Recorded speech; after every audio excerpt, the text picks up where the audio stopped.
This podcast is brought to you by Craft Beer and Brewing Magazine for those that love to make and drink great beer. To learn more or to subscribe, visit beerandbrewing.com or find us on social media at Craft Beer Brew.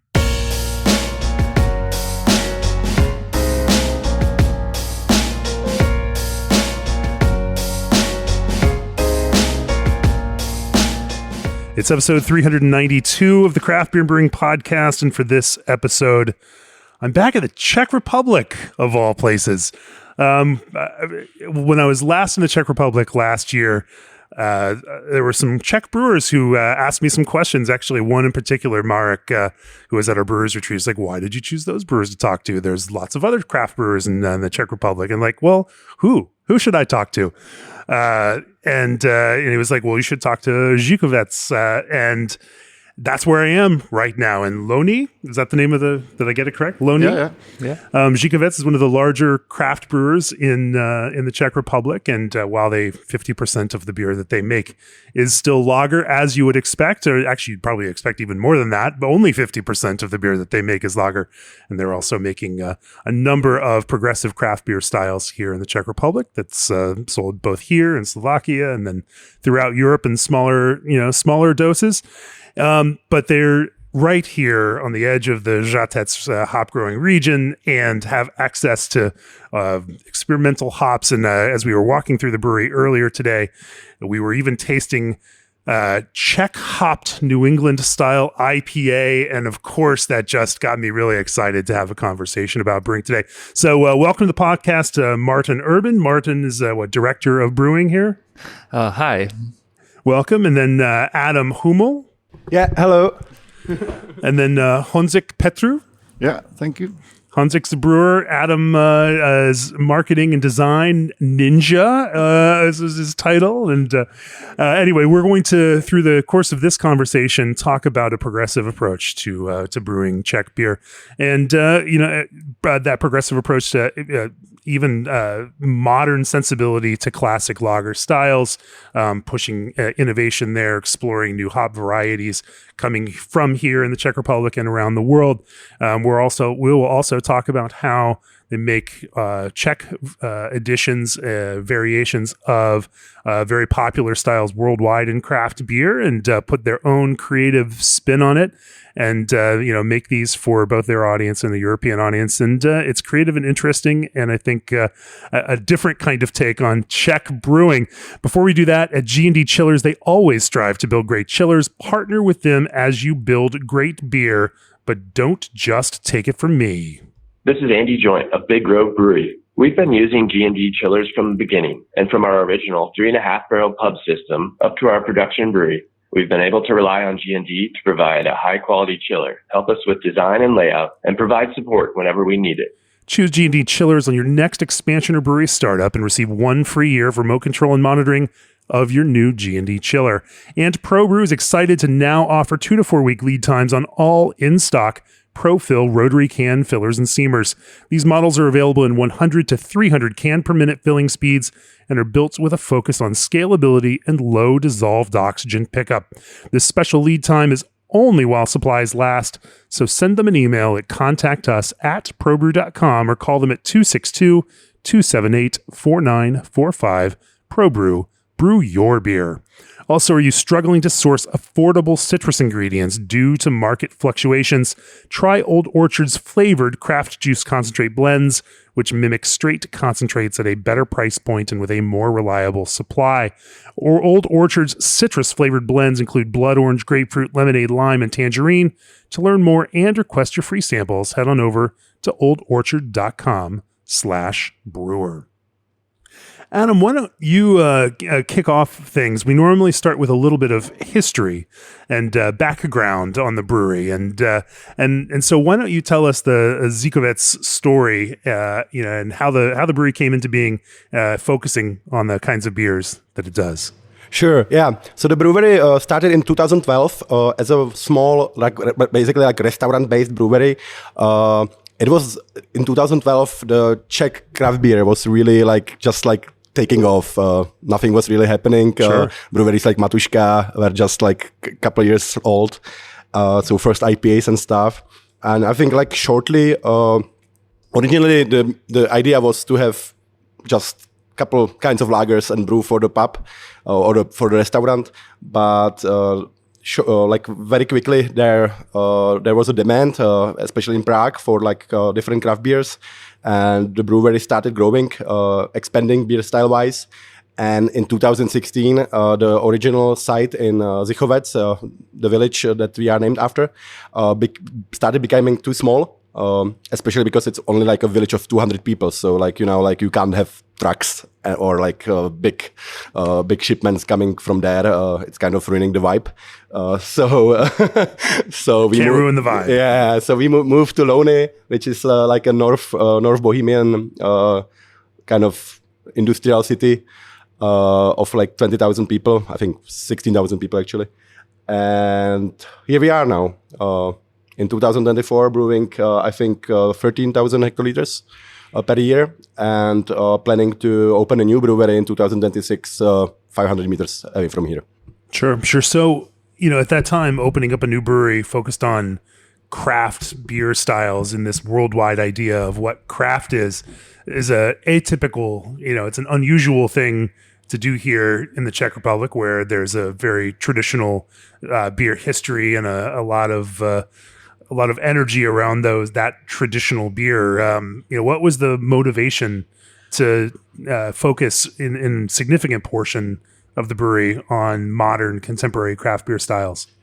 Yeah, I think that's something that kind of appeared by itself along the way, because originally it wasn't like that. When we first opened our doors, it was just two kinds of pale lager, an amber lager and a dark lager. The family, Husak family that opened the brewery, I think the choice to make a brewery was more from a standpoint of like being like big fans of beer than being like super knowledgeable about it or whatever. But once they started brewing, they started like researching all this new stuff and quickly started brewing new styles. And I think it was kind of lucky that the brewery was opened at that time when it was like a golden age of the expansion of craft beer in Czech Republic, when like new styles were being introduced, new pubs being opened, and the brewery was quite close to Prague, as is everything in Czech Republic. So it just kind of went from there. And then I think, especially because Ondra Husák, the owner and today a CEO, is like he's very like I would say open to new ideas and very keen on brewing like with new ingredients and different styles, and he's very soon he came to like American craft beer scene a lot. So that's I think where he took his inspiration from, and it just kind of happened over time, I guess, that we started brewing all these kinds of beers. Sure. Now today, you brew about 12,000 hectoliters of beer, somewhere just north of, for American listeners, about 10,000 plus barrels of beer by that measure. And from as I was driving up here with Martin today, you've mentioned that about half of that is lager and about half of that is more progressive styles. And of that lager, most of that lager goes here to the Czech market, because the Czech market still drinks lots and lots of lager.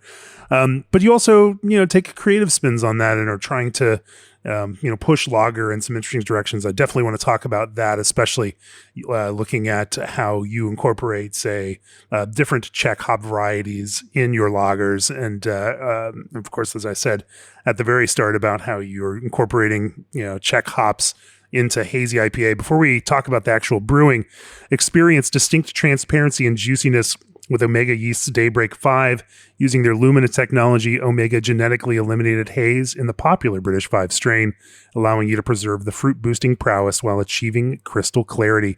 It's perfect for modern West Coast IPAs. Learn more at omegayeast.com. And keep your brewery running smoothly with 5-star chemicals. Their cleaning solutions are specifically formulated to meet the unique needs of breweries, ensuring that your equipment stays clean and free of harmful bacteria and contaminants. From cleaning fermenters to kegs, they've got a solution for every step of the brewing process. Use 5-star chemicals today and taste the difference in your brews. Also, can seams should not just be handled by the OEM.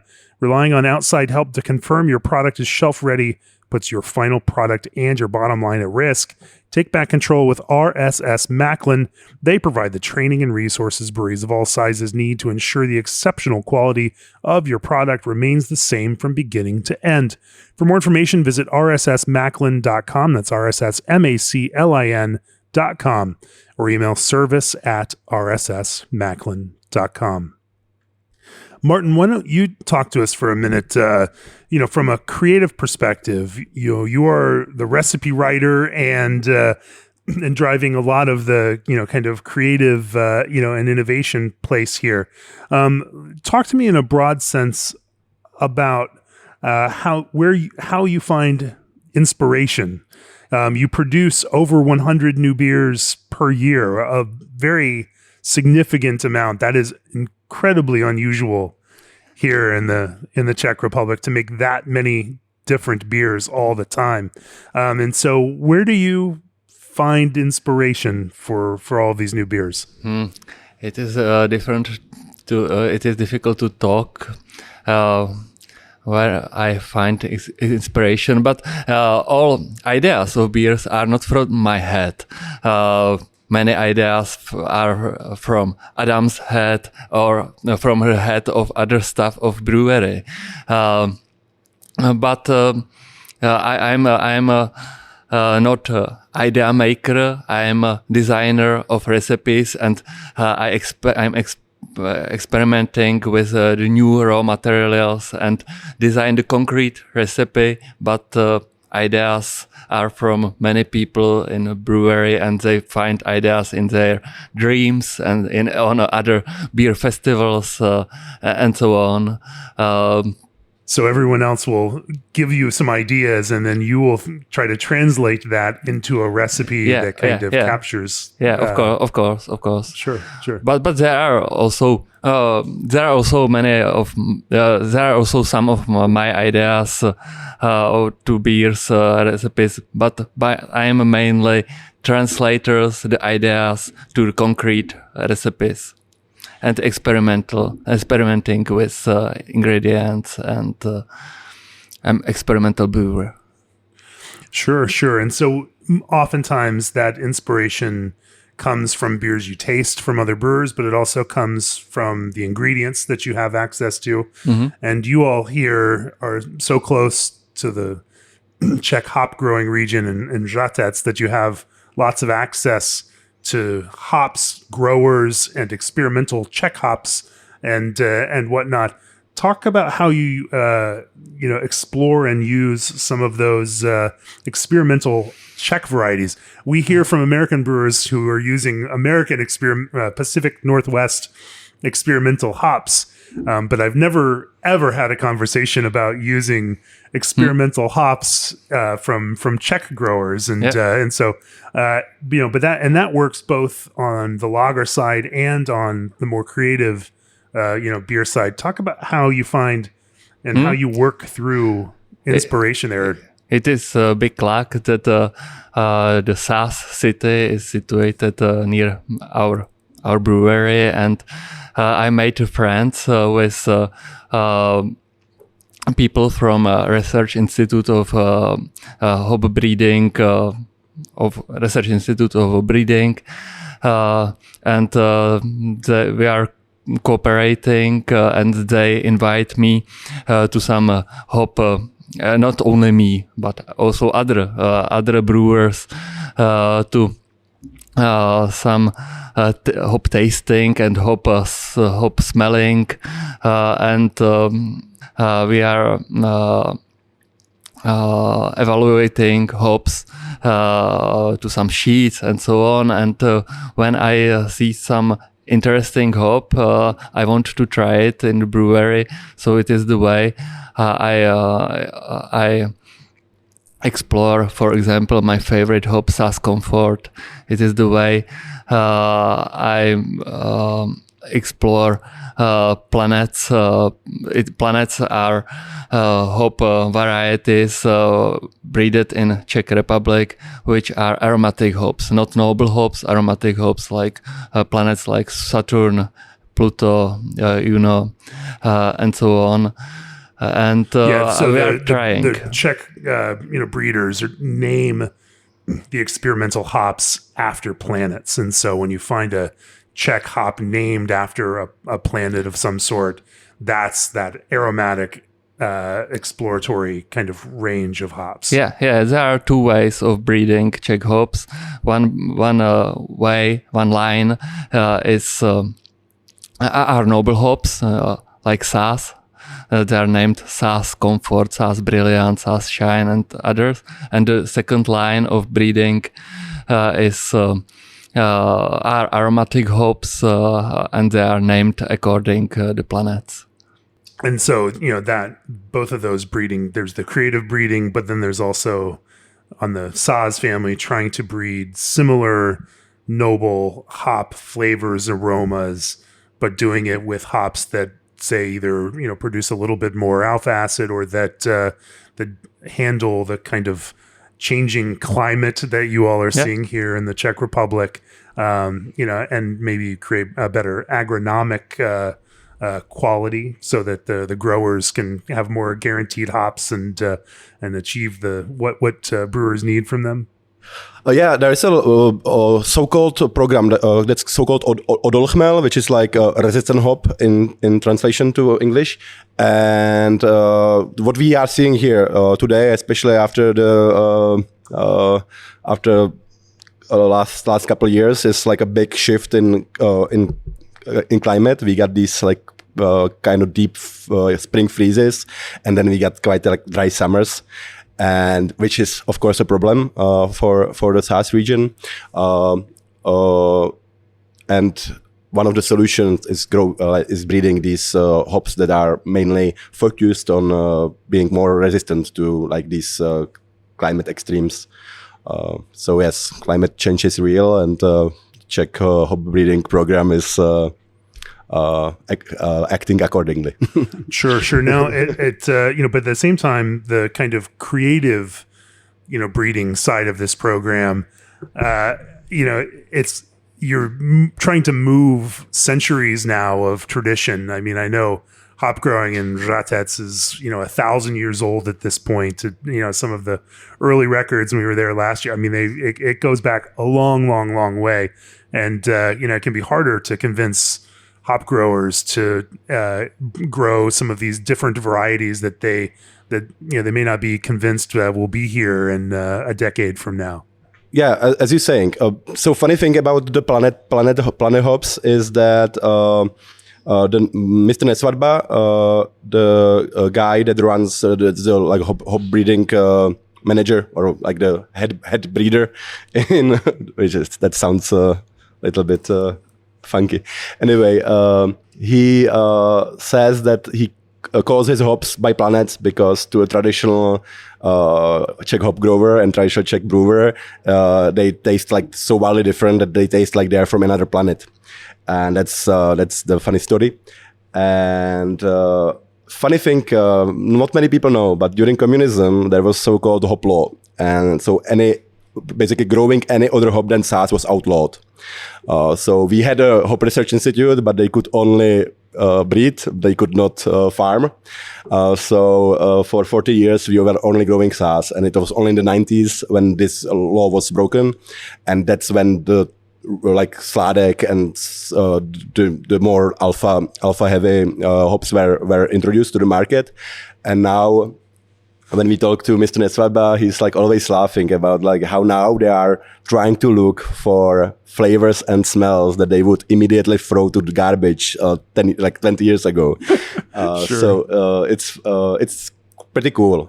I think it's a cool approach because the new hops like Ceres, Saturn, or Eris are so aromatic that you can really do versions of like American Pale Ales, New England IPAs even. Of course, it's not the same as if you use the nice Citra because we are a little bit more northern region than Oregon or Washington. So we get a little bit less sun, a little bit less aromatics, but the hops are very interesting indeed.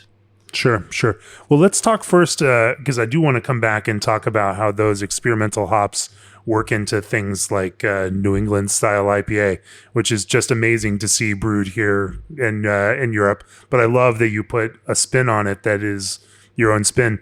But maybe we can talk first about how, building an identity within Czech lager, because in this world of Czech pale lager, 10 and 12 degrees, like there's a lot of competition, and the expectation of quality is very, very high. You have to make very, very good Czech lager for anyone to pay attention to it, and yet you also here at Zichovec want to make have your own identity to it and something that stands out. How as you all think now about Czech pale lager, do you distinguish your pale lager?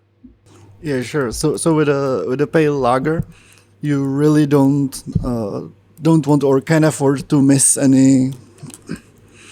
So it's not like you can focus on the hops and let the hops carry everything.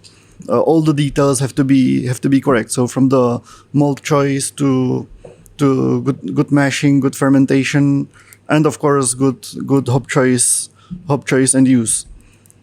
So yes, so we just focus on making really good lagers. Yeah. So what is good malt for you? How do you all make malt selection? We use malt from Klusáček maltery, which is a pretty traditional Czech floor malt. Yeah. So very old school, and it just works really, really well. What do you all like about that traditional floor malted malt versus say more modern malts? I'd say it's a bit more bready, a bit fuller. Yeah. Compared to more modern malts. Sure. And then how does that work into your brewhouse process? Then, obviously with a Czech pale lager, you want that fullness, and also you want a feeling of fineness. But there's a body, to Czech pale lager, and that kind of decoction process that's expected to build a kind of fullness. How does your brewing process work with that malt that you use? Is it under modified malt that then can build more body through this decoction process? Can you explain to me that brewing process? Yeah, so we of course use decoction like any other or most other Czech breweries would, and since the malt is slightly less modified than perhaps more modern malts, it just builds a better body through the decoction process. We actually used to do double decoction a few years back, but then we switched to single decoction and didn't find any significant differences. Really? And I think that it is not under modified. Our Pilsner malt currently in Czech Republic, produced from Klusáček malt house, it is not under modified. I think that it is normally modified, but less than pale ale malt. But sometimes we add also barley flakes, which are not malted to our grain bill, because we want to have less modified grain bill to produce more body and not to ruin the body thanks to decoction. Interesting. And I guess that also probably has some foam positive implications. Of course. Foam retention and other positives. Yeah. Talk to me then about, how does that decoction, is there is this a fast decoction? Is it a slow decoction? Do you have a preference there around, the decoction process? We use one-step decoction, and it is relatively quick process. The mashing process of our lagers are not longer than mashing process of ales which we brew. So it is not a time-consuming process. When we before years when we do double decoction, it was time-consuming, but now single decoction is relatively quick, about I don't know 90 minutes. It's like 2 hours. 2 hours. Yeah. We only boil the mash for 15 minutes. So it doesn't take a very long time. Sure. When you evaluated single versus double decoction, you did this, you brewed batches and tasted them both? There was no, we made triangle tests, many triangle tests across the brewers and also other staff of brewery, not so, which can be, which are not so educated, and no one tastes any difference. So we have, it was statistically significant that there is no difference. This year we also brew quadruple decoction lager, but it was just for fun. We brewed the batch together with Omnipol Brewery, quadruple decoction lager, and then we also brewed the same recipe using one-step decoction, and there was the beer was the same. So one single decoction, double step decoction, triple decoction, 4-step decoction. I think that there are no difference. But when you brew more steps of decoction, you really need more under modified grain bill. So when we brewed together with Omnipolo, we used about 20% of flaked barley in our grain bill because we didn't want to ruin the wort with decoction steps. And I think that when you brew 4 decoction steps with only Pilsner malt, you break polysaccharides and proteins so much that there will maybe problem with head retention and so on. So more steps of decoction. When you brew beer with more steps of decoction, I think you need more under modified grain bill to brew good beer. Sure. And we should note that in a previous career, you were a data scientist. And so when you note the statistical significance of this testing, if anyone tests it with good methods, solid defensible methods, it would be you. Yeah. I was a data scientist or data analyst, and my approach is data-based and data-driven to brewing beer, and there are a lot of parameters which we collect during brewing and during fermentation, and I'm analyzing that. So our approach is really data-driven. Well, tell me more about that. That's really interesting. What we talk about in the brew house collecting data all the time, but in any kind of business, data is only worth collecting if you can actually learn something from it and that you can make decisions based on it. Anything that you're not making a decision on is not really useful to collect. You have the ability. In fact, I remember having a conversation with with some German brewers, and they're like, we collect 150 different data points during our brew process. And like, well, how many of those data points that you collect do you actually use to make decisions? And often like they're collecting much more data than they actually use. Like, and so from that standpoint, what do you track, and what drives most of your decisions? We collect a lot of data, but we collect them for the reason if there is some problem in the future, so we can track where the problem could be. But when the brewing process and the fermentation process and then sensory analysts are okay, so we use only data from sensory analysis and from our degustation panel to learn how to brew the next batch better. So normally we use only data from our sensory profile, sensory analysis to improve. We have a product cycle and continual improving of the product. With that sensory panel, there is standards, and so for core beers that you make lots of, there would be what the expectation is for that beer, and does the panel feel that this batch is true to that brand, correct for that brand? But when you brew also over 100 new beers in a year, there's not standards for any of these new beers.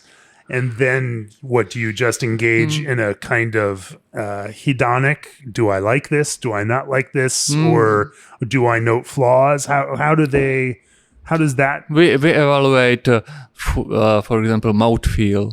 And we learn that when we have an opinion that the mouthfeel is weak, so we have some point how to what is not optimal in the process, and then we correct it in a next batch. It can be the other beer, but we have some new know-how. We have some learning, and so it doesn't matter that we don't repeat this same batch, but we have some new know-how. Sure. If they note that mouthfeel is not what they would expect just for what that style is, then you can go back and think about what you might do to boost that in the future. Sure. Let's. I want to go back. You mentioned earlier that Saaz Comfort is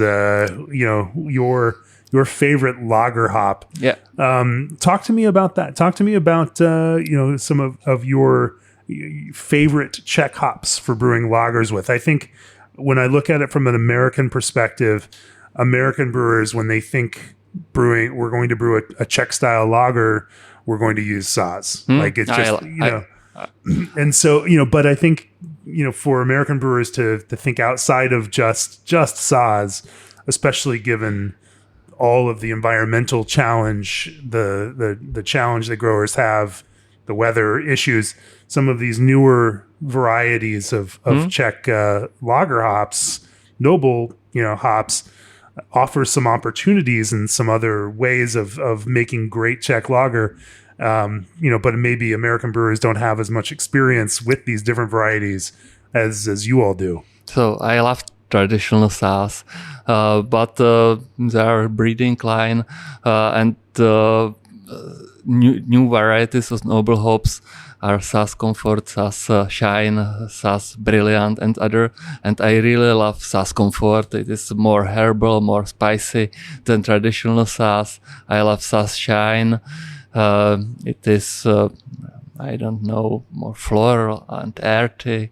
And I recommend to every brewer to try it because these hops are really great and they are more sustainable than traditional Saaz, and I see the future in these hops because they need less water. There are how said Adam? It is called Huml. It means a hop which is resistant to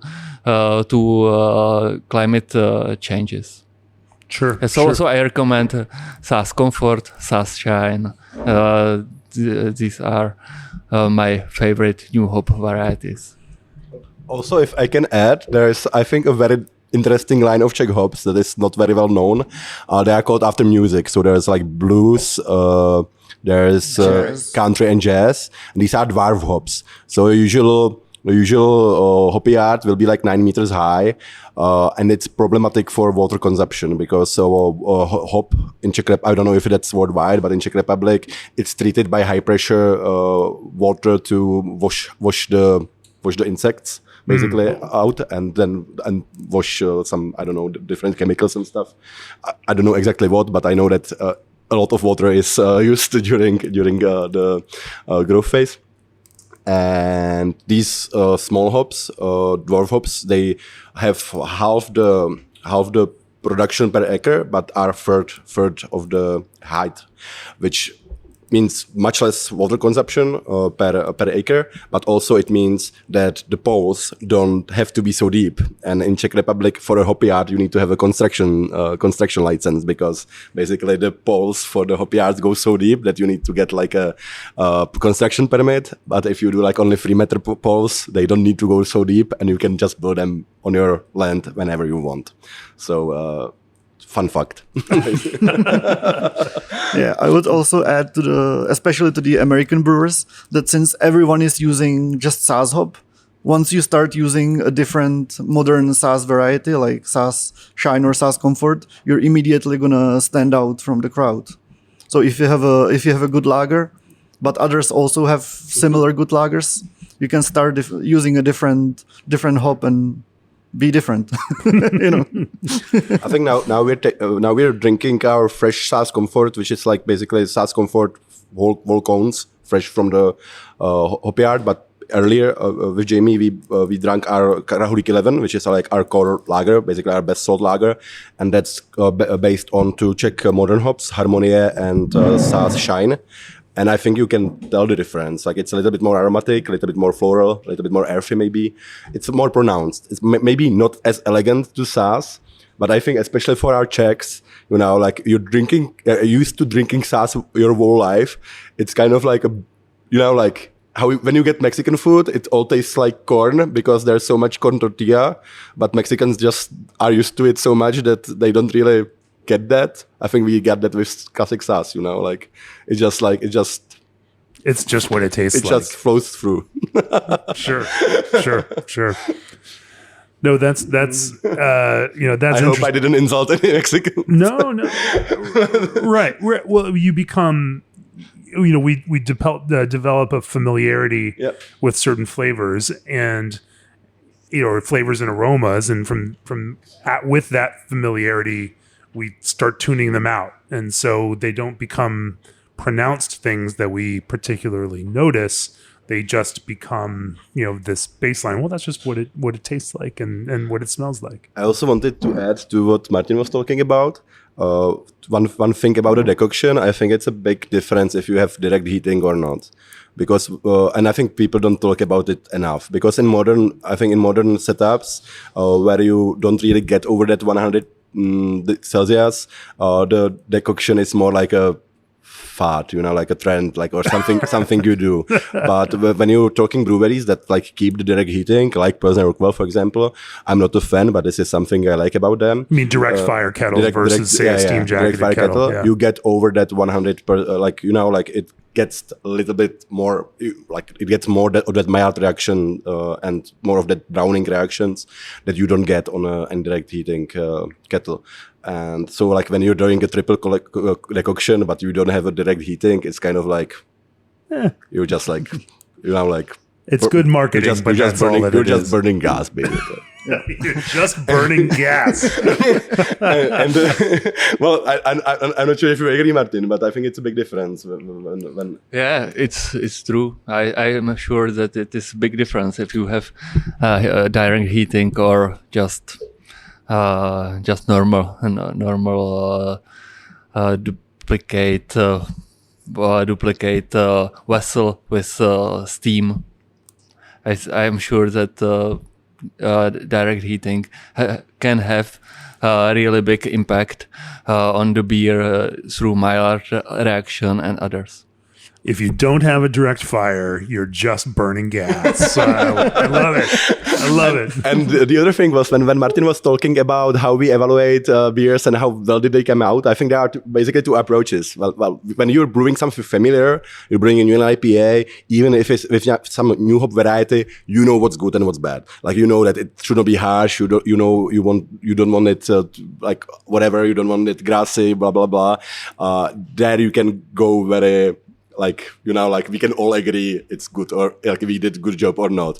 But then you have like a lot of we brew a lot of experimental stuff where you really don't have a benchmark. For example, now on tank we have a doppelbock with poppy seeds and blueberries, and it's like, sure, we all know like we want it to taste like poppy seeds and blueberries, and but then we taste it and people have very often wildly different ideas. Martin will say too little poppy seeds, I will say too much poppy seeds, and it kind of gets to a brawl because there's no benchmark. There's not a whole lot of poppy seed beers. Well, then you just build more data points with more tasters, and then find your averages, right? With the truly innovative or truly beers that have very little or no benchmark, it's basically about who came up with the idea and what was his idea about the flavor and how close we got. So like if a poppy seed beer was Martin's idea and he's like, next time we should change something, I'm gonna be like, sure, it's like it's your beer. It should taste like you imagined it, right? Like, but with some beers, you got kind of like an universal acceptance about how it should taste. Sure. Well, we're drinking, as you say, a fresh hop lager. And I love the idea that fresh hop beer here in the Czech Republic could be a fresh hop lager, brewed with the new generation, the newest crop of Saaz Comfort like this. When I was in Ghent a couple of days ago at Dock Brewing, they had a fresh hop lager with some Hallertau hops in it. And I love the idea. Like in America, we think of fresh hop beers and it's always IPA. And I love the idea of fresh hop lager here. And I want to talk to you about the difference in brewing fresh hop lager versus, your regular lager.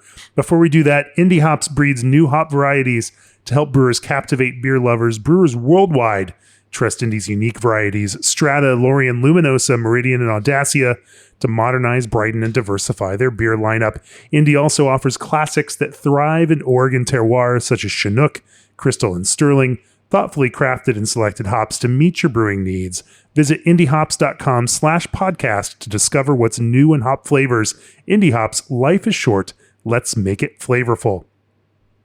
And Berkeley Yeast, founded by bioengineers, yeast that's designed to improve flavor, quality, and consistency, increase efficiency, and save you money. If you've been following yeast, I'm sure you've heard about their strains. Super Bloom strains make classic hops flavors. Fresh strains keep diacetyl low, even with large hop additions. Tropics strains make a tropical bouquet reminiscent of the finest Southern Hemisphere hops. And they've just dropped new strains that are even more futuristic. Nationwide free shipping. Mention this podcast for 20% off your first order. Oh, let's talk about fresh hopped Svetly Ležák.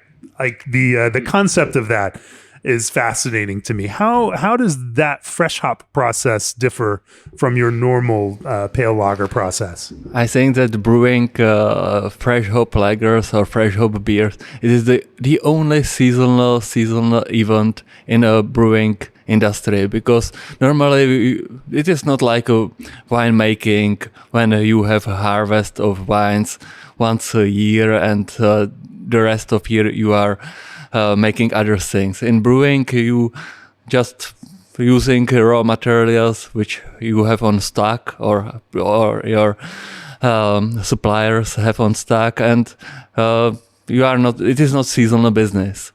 But the harvest of hop, it is really a big event and a big occasion, and we celebrate it through brewing fresh hop beers. We brew not only fresh hop lager but also fresh hop ale. And what it differs when the hop, you must have some agreement with hop producer, and the same day the hop is harvested, you must use it. So normally we start a batch. Some brewers start a batch, and other brewers go to the field with hop to bring the new the bags with hop cones. We usually don't. The first morning part of the harvest, I guess, probably before they get too warm later in the day. Yeah, and we use a really big amount of hops for 30 hectoliters. It means 3,000 liters batch. We use normally 60 kilograms of fresh hop cones.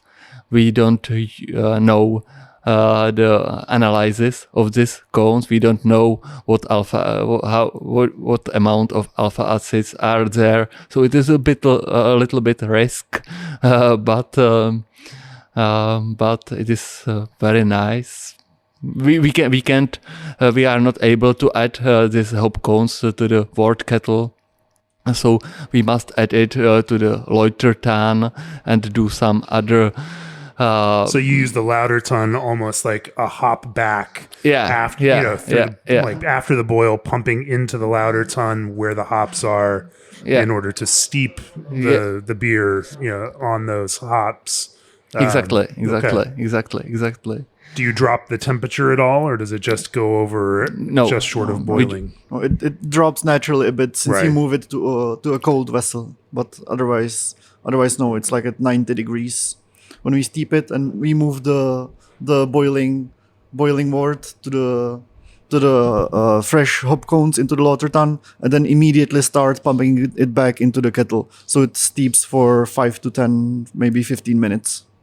So you fill it up and then just start pumping it back, but you're not, moving it through. It's just we are slowly mixing it, but once it's filled with wort, we immediately start pumping it back because it takes a few minutes. Yeah, but then it's not a very long steep. I know there certainly in the United States there are some brewers that'll let it sit for 30 or 40 minutes, on those hops, and yours is pretty. I can repeat that we use 60 kilos for 3,000 liters, which is 20 grams per liter of hops in a lager. So we don't really need for it to sit long. We just use too much. We just use too much, and then you can just be very quick. And then it's all there on the hot side, and there's no macerating on hops after fermentation. You can't dry hop with fresh hop because it's not processed, like it could be an infection source. Oh, there's already alcohol there in the beer though, Adam. Not enough. It's not an IPA. No, it would also be quite messy to take the hops out from the fermenter, from the CK tank. Yeah. You would lose a lot more beer that way too, but yeah. But I think that there are a lot of hop aromas in this fresh hop Saaz comfort lager, so it is not necessary to dry hop it. But when we brew fresh hop ales, when we brew this year, we brewed with Ceres. I'm not sure. We make so much beer so that I'm not sure. I think it was Eris Mimosa. Eris Mimosa. Yes. Thank you, Honzik. So we have the same process as we described regarding lager, but then we also dry hop the beer, but no with fresh hop cones, but with fresh with pellets which are made from dried hop, but this year harvest, current hop harvest. So it is not only fresh hop, but it is not fresh like wet, but it is really fresh. Sure. No, it's been fun to watch that also in the Pacific Northwest of the U.S. take hold, and more brewers in Yakima Valley doing that same kind of thing, pelletizing their own hops, or having small bags of hops pelletized so that they can make a truly all fresh harvest fresh hop beer.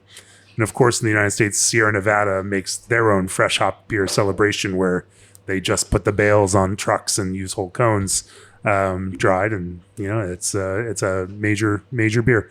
Well, let's change some gears. I would love to talk about making hazy IPA with Czech hops, because the idea of that is a very novel one to me, and yet you all, obviously being here close to the growing region for Czech hops, like you have all of this interesting access.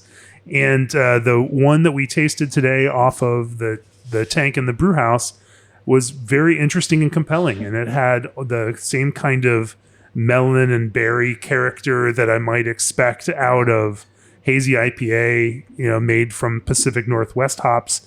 Maybe not the citrus kind of character that you mentioned, Adam, but still these very nice, beautiful and expressive characters.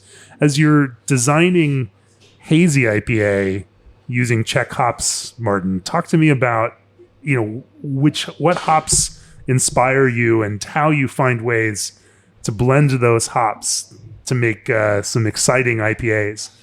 So before brewing, we usually invite a Czech hop breeding company and smell some hop varieties, and we decide what is the best. From the Czech aromatic hops, my favorite, totally favorite, is a hop variety called Ceres. So Ceres must be there, must be in the hop bill, and because it is really great hop with aroma like grapefruit. When I started brewing like a home brewer, and when I first homebrewed beer, I used Cascade, and I was totally excited by the taste of Cascade grapefruit aroma, and so on. And the Ceres hop, Czech hop, reminds me Cascade. It is quite similar, but the bitterness of Ceres is more smooth than bitterness of Cascade.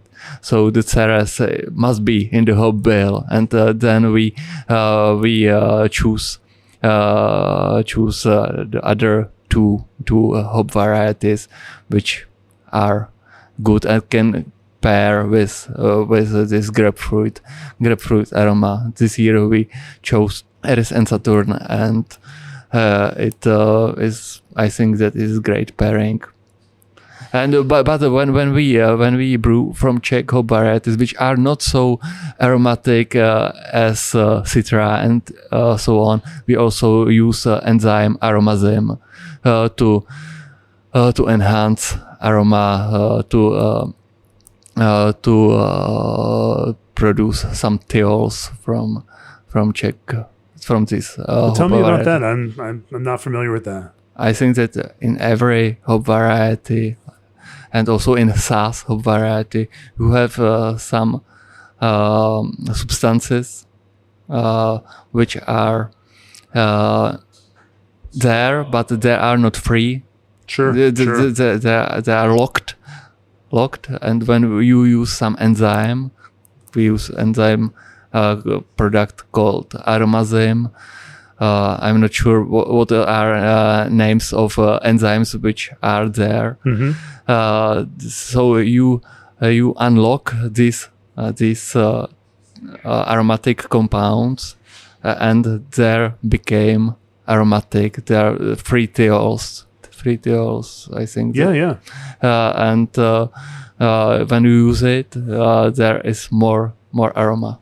Interesting. I mean, there's so many thiols and all of these things that stay locked until yeast transforms or whatnot, and using an enzyme to promote that is an interesting way. I mean, there's so much thiols in your malt, and so thanks to these enzymes, you support biotransformation of these hops, and we also use yeast, which can support biotransformation, like Lallemand Verdant yeast. Mm-hmm. It is not possible to use some GMO yeast, like Omega in Czech Republic or in European Union. So we use Verdants or a new yeast variety, Pomona from Lallemand, and these yeasts are also very good.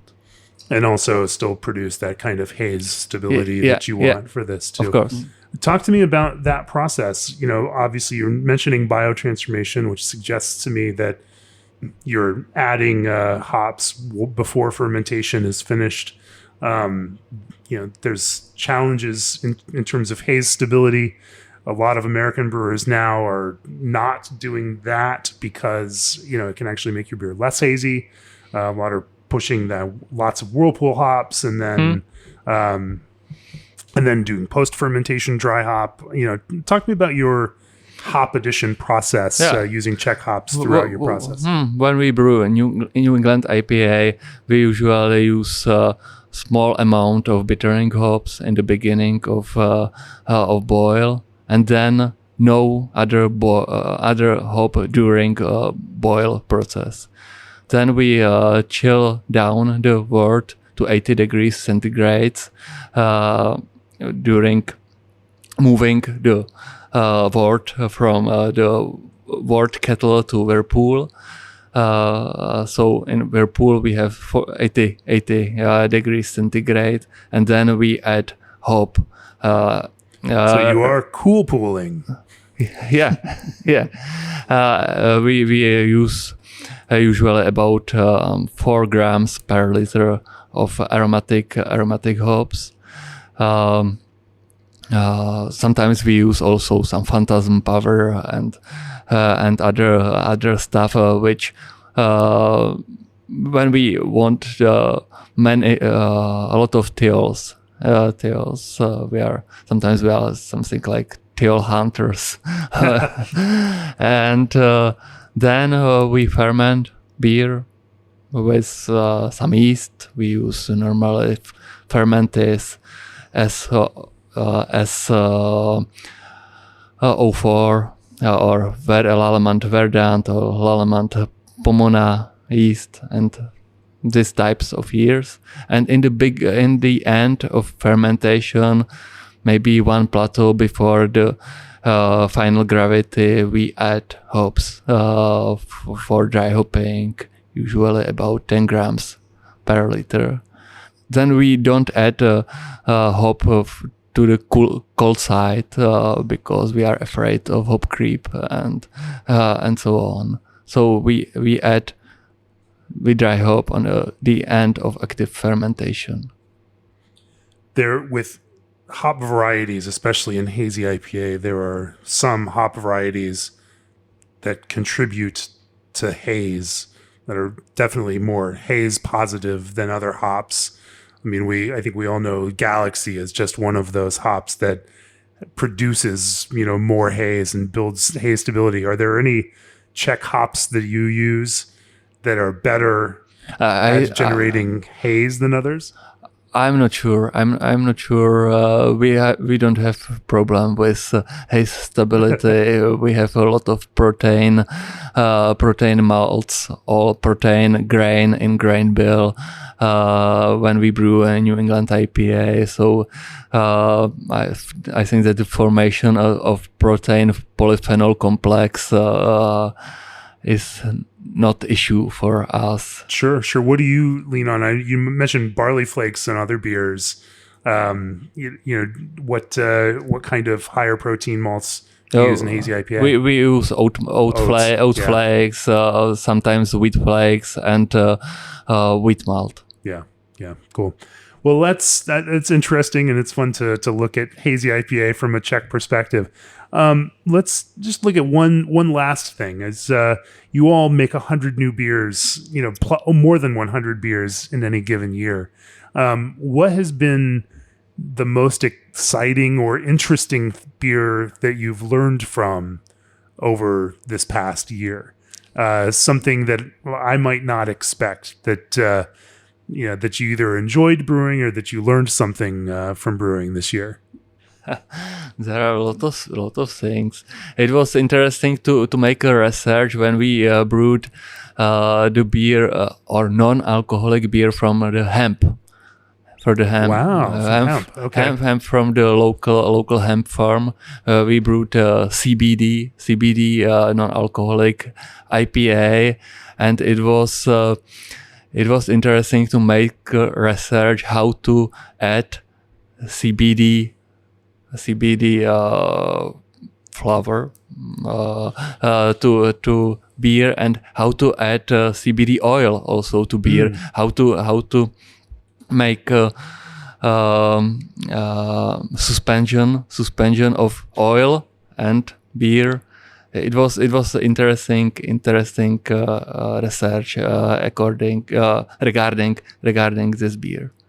But there are also many other beer with some research like brewing. Now we have on tank Imperial tomato basil gose, and I was a little bit surprised that, for example, when we brewed the beer with rosemary, we need only several kilograms of rosemary to add beer to taste the rosemary taste. But when we use basil, there are we need really a huge amount of basil, more several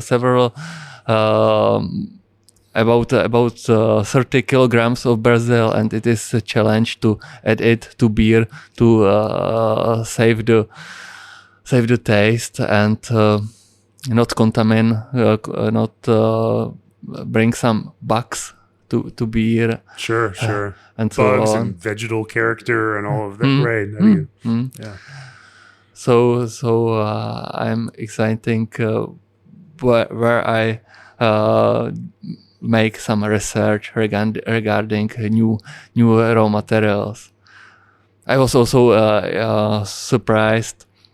When we plan Christmas beer, we also want to brew the beer with tangerines, which are connected in Czech Republic with Christmas. Everyone knows the smell of tangerines and have it connected with Christmas.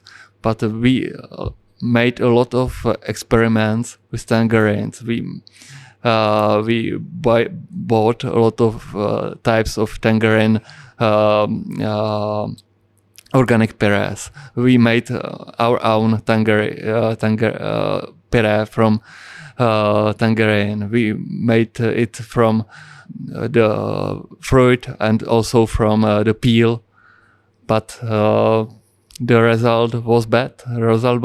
So we decided not to brew the beer with tangerine, and we don't know how to do it, and maybe it is not possible to do it, and this is the reason where there are so small amount of beer with tangerines. So finally we brewed a Christmas sour beer, not with tangerine, but with taste of Christmas punch. Cool. Well, Adam, as we finish up here, let's just talk for a minute about what's next for Zichovec. Like what I think you mentioned, or at least we talked about it earlier, that there's some expansion on the horizon. There's a greenfield site a few hundred meters from where we are now at this brewery, where you all are going to engage in some expansion. You know, as you think about the next steps for this brewery, what's next over the next 3 to 5 years for the brewery? So I think if you're talking big picture, I think it's important to talk about our city of Louny. There's a big highway coming from Prague being finished in the upcoming years, which is going to shorten the time from Prague quite reasonably. And there are already plans and residential zones planned for a big expansion of the city because of this.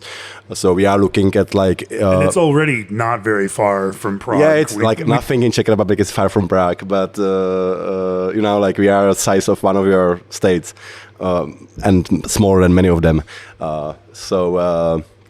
We are a big hop producer, like the 4th biggest in the world, but I think we are like the 90th biggest country in the world. So, Sure.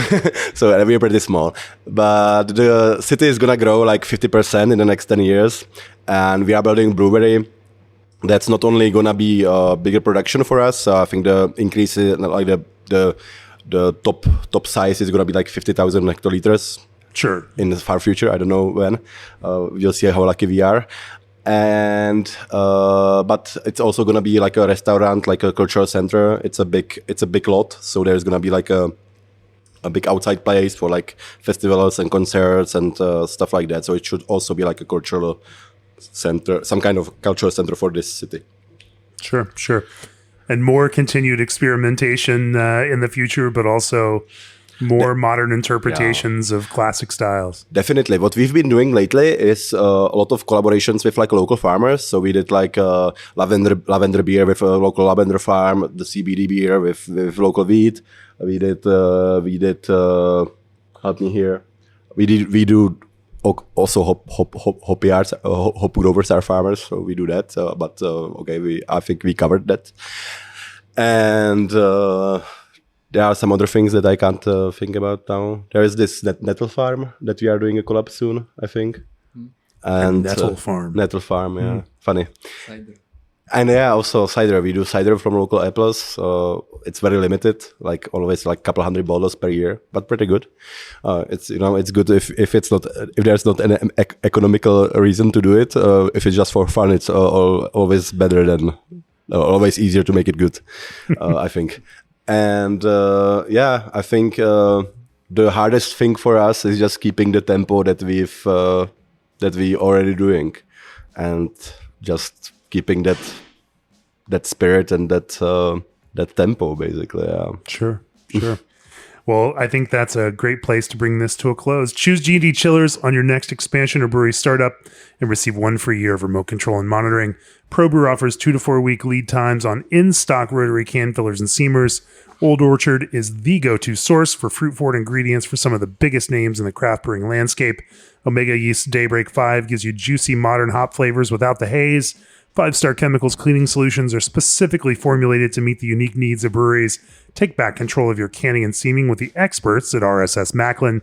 Trust Indie Hop's unique varieties to modernize, brighten, and diversify your beer lineup. And Berkeley yeast strains are designed to improve flavor, quality, and consistency. If you've enjoyed this episode, go to beerandbrewing.com, click on that subscribe button. Subscribe to Craft Beer and Brewing Magazine and tell us that this content matters for you. We put a lot of work into traveling all over the place, all over the world, to bring you great conversations with brewers, but then we also follow up with those great recipes and great insight within the magazine as well. And subscribing is the way that you can keep our ship sailing on. If people want to learn more about Zichovec, where can they find more information about the beer that you brew in the brewery itself? Well, I think actually like we are one of, I think our content writing is like quite big, but sadly for your listeners, it's all in Czech language mainly. So we do like in the United States, I can just click on the translate button on my web browser. It seems like I can't do that on my same web browser here in Europe. There's a whole bunch of other regulatory reasons, I imagine, for that. But human rights, right? But no, we do a blog. We have a Facebook page, of course. It's all written in Czech, but as you're saying, translating it into English is very easy. Through integrated translators or through DeepL or whatever. So there's that. We wrote, I think, even some pieces on like Czech hops and stuff. Mm-hmm. So people can definitely check our blog on our like site pivorzichovec.cz. But if you want to learn more and you're visiting Czech Republic, just hit us up on some social sites and you can visit and have a good time here. I think we're always happy to have guests. Fantastic. Well, Honzik, Adam, Martin, thank you so much for joining me for the Craft Beer and Brewing podcast. Cheers. Cheers. Cheers. Thank you. Na zdraví, děkuju. That's true. Na zdraví. I totally screwed that one up. Na zdraví.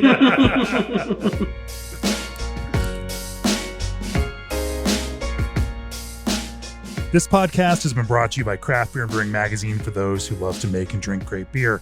To learn more or to subscribe, visit beerandbrewing.com or find us on social media at Craft Beer Brew.